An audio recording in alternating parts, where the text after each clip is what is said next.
Welcome everyone, Neeta here, and today I'm going to be talking to you about how to build your mental fitness. And why is your mental fitness so important?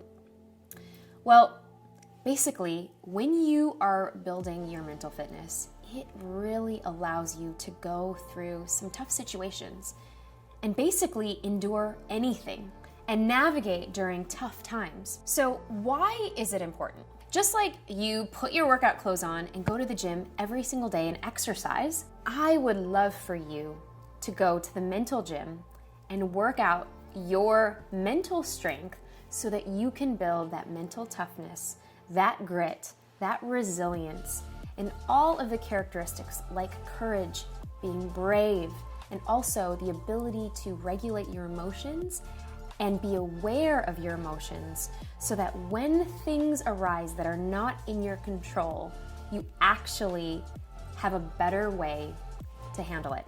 The first key here is honor your feelings.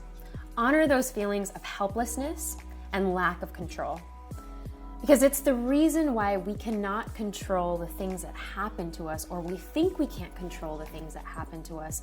And so we try to resist it. We try to deny those feelings even exist.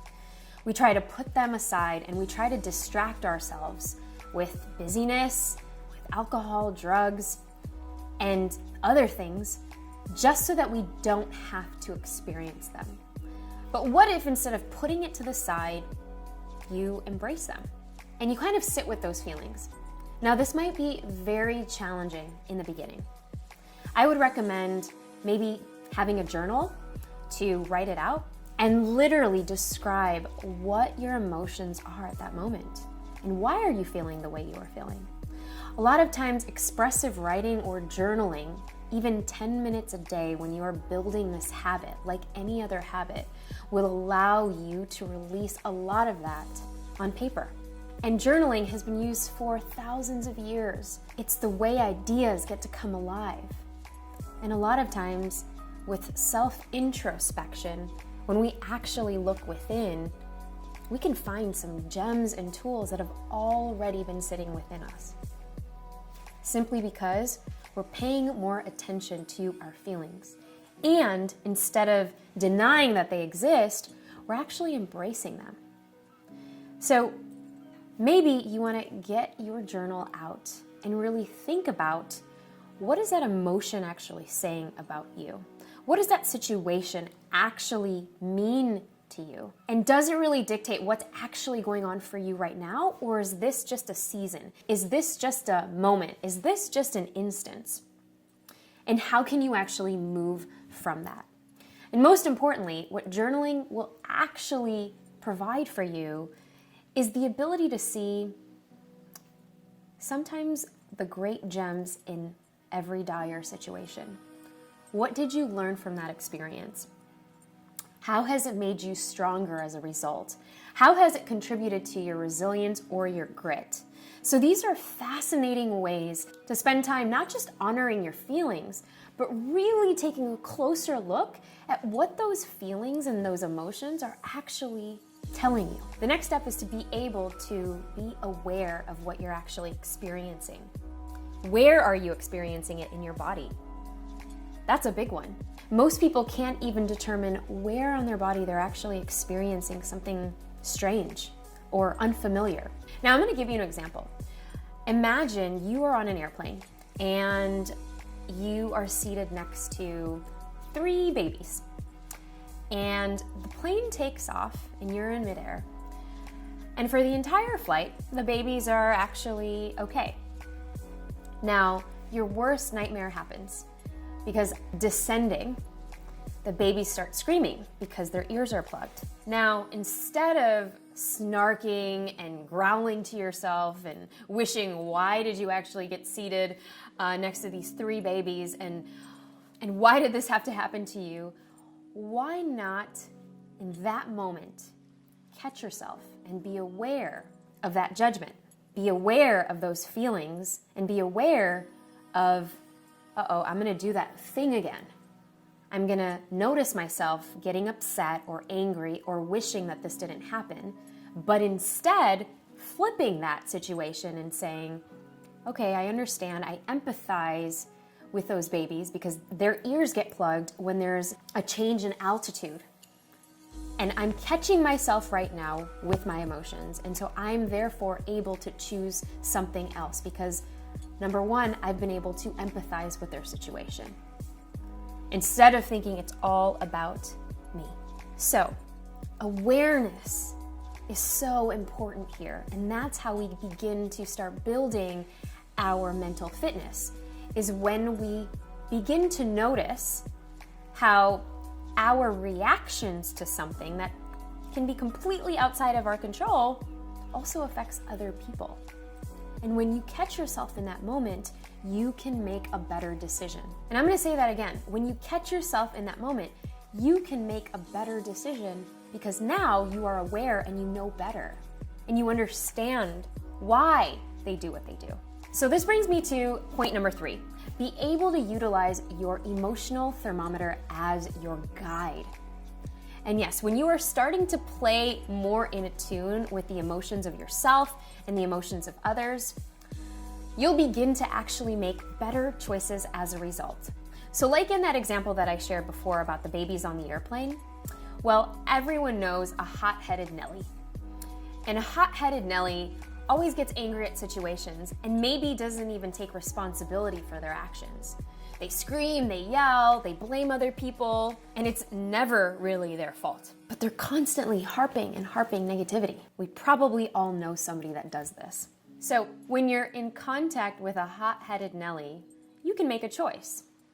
You can get triggered and start screaming and yelling back, or if you are using your own emotional thermometer, you can really understand their perspective, and you can really understand maybe that they're going through a rough day, or that their life is just having a lot of ups and downs lately, and they might not know what you know now about building your mental fitness.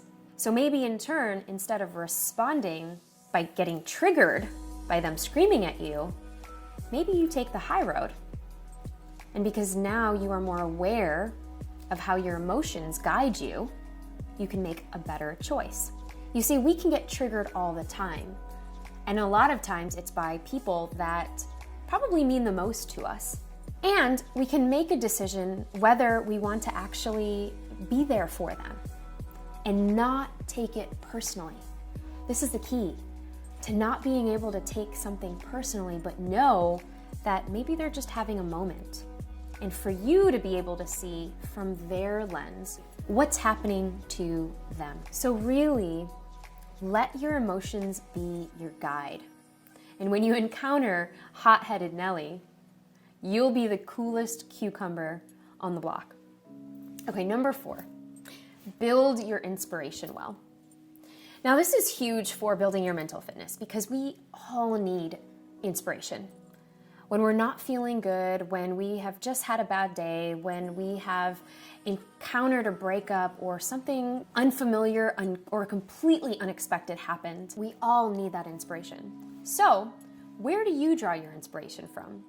What are articles, videos, movies, blogs, things that you read, podcasts? Where do you source that for yourself? And how can you bring that up or recall it in an instant when things are not going the way that it should be, or when things are not going the way you had hoped it would go? How do you bring yourself back up? Folks that have the ability to be able to change their state and change their emotional state because they're able to draw inspiration are much better off because they are able to change their state immediately. Create your inspiration well.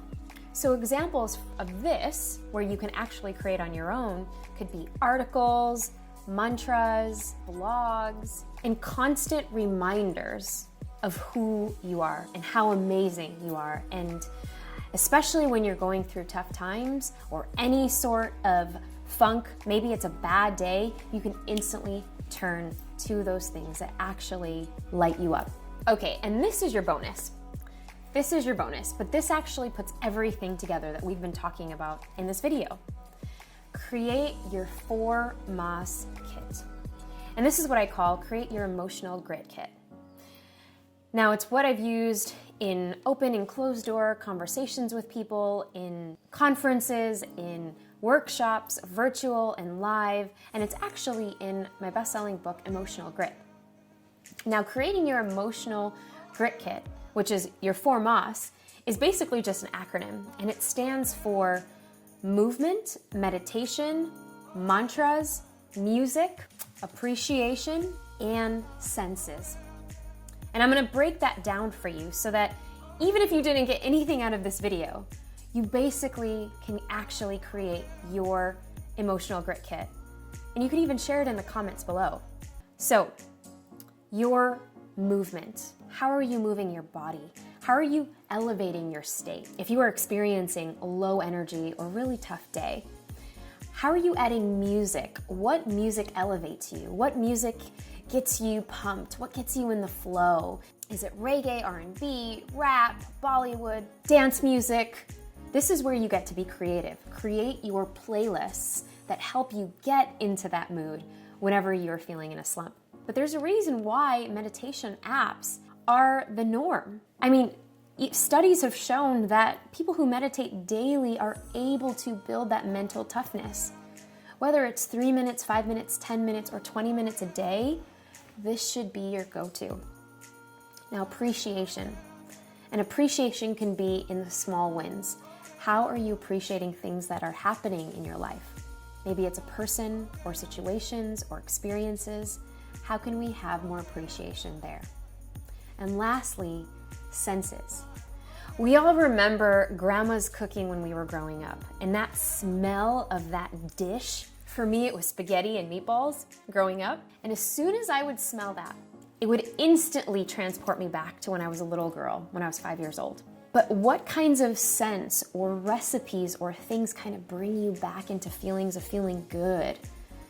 And maybe that's why aromatherapy and essential oils do a really good job of keeping people in a state of zen and focus. Okay, so there's a reason why kids have their favorite blankies and they don't want to let them go because they're super snuggly, and you might have your favorite pajamas when you're feeling sick or when you just want to lounge out. Some of you might even have your favorite socks, your furry, funky socks that you wear to just make yourself feel calm, cozy, and feel good. So we all have these things that are sensory that can elevate our moods. So there you have it. Now you can create your 4 MOS kit. And if you feel compelled to do so, I would love to see you create yours. And if you're inspired, go ahead and share it in the comments below. So now, if you know this video can help somebody else out and help them build their mental fitness, please go ahead, share this video, like, comment, and subscribe. And as always, we drop gems every week, so I can't wait to see you soon. Bye, you guys.